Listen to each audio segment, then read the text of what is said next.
నా పాదములు జారిన వేళ నీ కృపతో నన్ను ఆదుకొంటివే.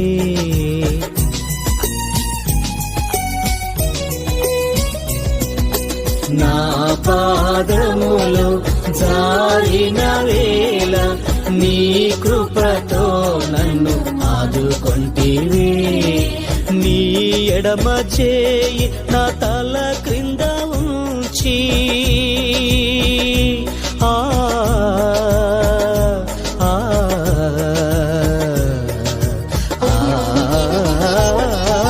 నీ ఎడమ చేయి నా తల క్రింద ఉంచి నీ కుడి చేతితో నన్ను హత్తుకొంటివే. నీ కుడి చేతిలో నన్ను హత్తుకొంటివే.